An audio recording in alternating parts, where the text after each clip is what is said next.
संध्याकाळच्या वेळेस छान तयारी करून घेतली.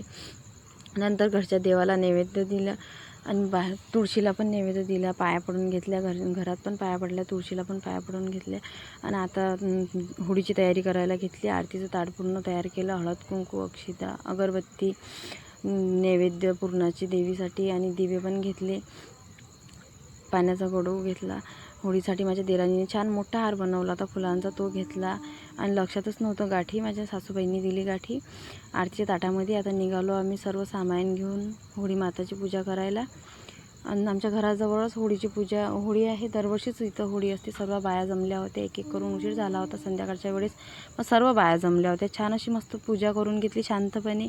नैवेद्य, हळद कुंकू, अक्षता सर्व वाहिल्या, गाठी दिली आणि छानशे पाया पडून घेतल्या. इडापिडा जाऊ, सुख समृद्धी राहू सर्वांच्या आयुष्यामध्ये. सर्वांनी हीच प्रार्थना केली देवी माताला. आम्ही पण हीच प्रार्थना केली. सुखात जावं आमचं पुढचं आयुष्य, हे पण आयुष्य सुखातच जावं.